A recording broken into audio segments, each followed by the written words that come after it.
Bienvenue sur cette nouvelle vidéo. Aujourd'hui, je vais vous montrer comment contrôler des servomoteurs avec APAF et l'extension PCA 9685 pour port GPIO du Raspberry Pi. Cette extension propose 16 sorties de contrôle et une entrée d'alimentation pour assurer un ampérage correct. Nous commencerons cette démonstration avec un unique micro-servo Tower Pro MGS90S. Notez que l'alimentation fournie par le port GPIO est suffisante pour contrôler un servomoteur seul. Les librairies de programmation de l'extension PCA 9685 sont fournies en langage Python. Nous allons utiliser APAF pour contrôler nos servomoteurs en JavaScript ou au moyen de workflow. Commençons par découvrir les API REST fournis par le plugin APAFberry. Le groupe d'API est apaf.berry.pca 9685. Il expose 5 appels REST. La première action consiste à déclarer le servomoteur en lui assignant un alias, un numéro de canal et diverses grandeurs spécifiques au type de servomoteur utilisé. Il n'est pas évident de connaître les bons réglages de pulsation et de cycle pour chaque type de servomoteur. APAF supporte nativement quelques modèles courants, dont notre servo MGS90S. Une API spécifique donne les valeurs optimales pour chacun des modèles de servo supportés.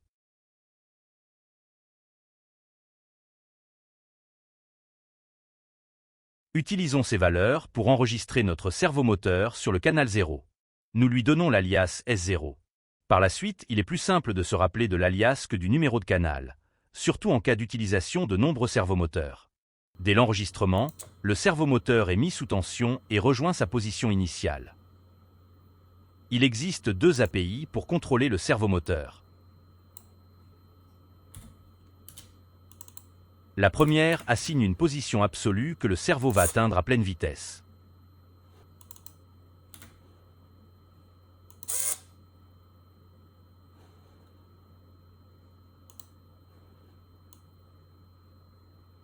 La seconde permet de spécifier à quelle vitesse la transition de position doit s'opérer, en jouant sur le nombre d'étapes intermédiaires et le délai entre ces étapes.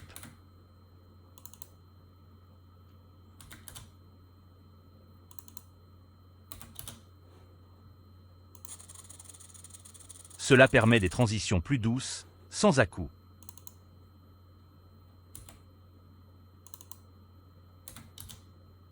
Si la valeur du délai est trop faible, on retrouve la vitesse de transition de la première API. Lorsque le servomoteur n'est plus utilisé, il ne faut pas oublier d'invoquer l'API de libération afin que le servo ne soit plus sous tension. Découvrons maintenant un utilitaire graphique utilisant ces API. On sélectionne le type de servo, le canal et une position initiale. La position du servomoteur peut être contrôlée en temps réel.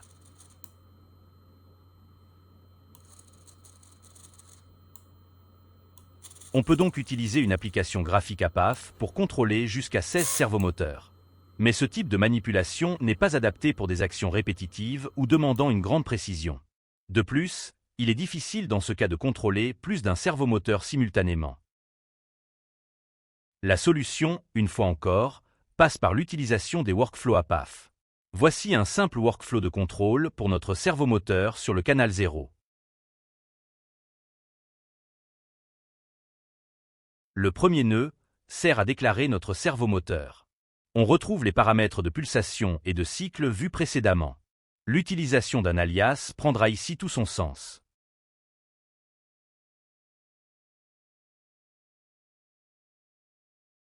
Les trois nœuds suivants sont utilisés pour contrôler la position du servomoteur en utilisant la seconde API. On peut donc jouer sur la vitesse de transition. Des nœuds de type délai sont utilisés ici pour marquer une pause entre chaque transition.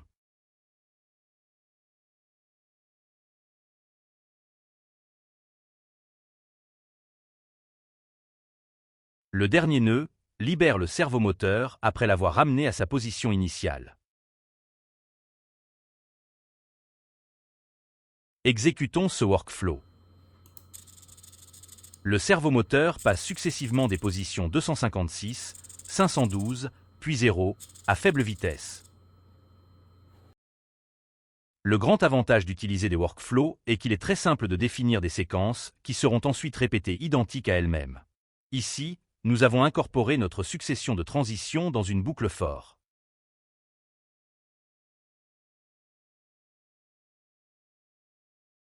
Testons à nouveau le workflow.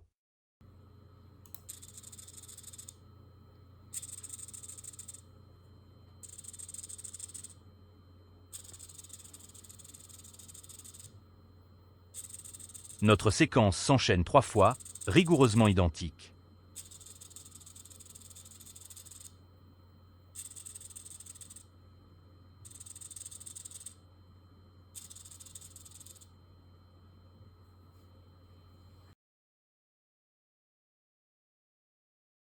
Modifions maintenant notre montage pour changer de type de servomoteur. Nous allons utiliser des servos plus puissants et donc nous utiliserons une alimentation spécifique.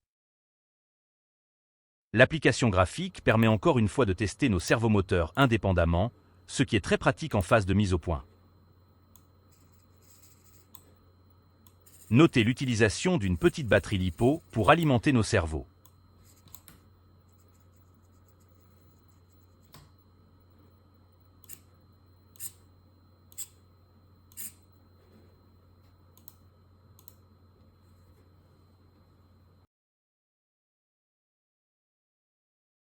Nous allons maintenant illustrer l'utilisation d'APAF comme contrôleur robotique. Ici, nous utilisons un bras de type parallélogramme avec 3 degrés de liberté et une pince. Nous aurons donc 4 servomoteurs connectés à notre extension PCA 9685. Ce workflow exemple enchaîne quelques actions de commande sur le bras pour le faire tourner sur son axe, changer la position de la pince, la fermer, changer encore de position, tourner et enfin ouvrir la pince.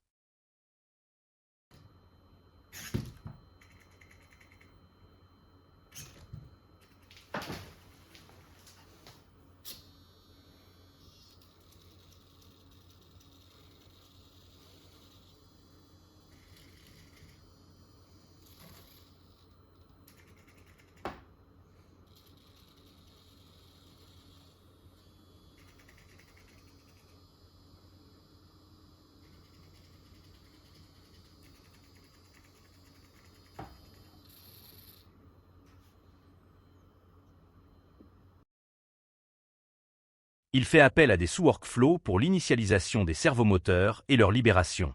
Cela illustre un avantage considérable des workflows, à savoir la possibilité de les réutiliser pour composer d'autres workflows plus larges.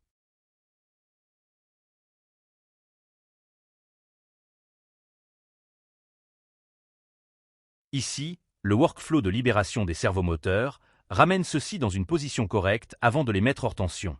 On peut donc se constituer facilement des bibliothèques de workflow pour préenregistrer des séquences de commandes spécialisées. Notez l'utilisation des nœuds de contrôle de flux pour contrôler simultanément plusieurs servos. Nous voilà arrivés à la fin de notre présentation. Si vous avez aimé cette vidéo, n'hésitez pas à me mettre un commentaire. Dans un prochain épisode, je vous présenterai l'extension Raspberry de contrôle de moteur pas à pas de type NUMA 17.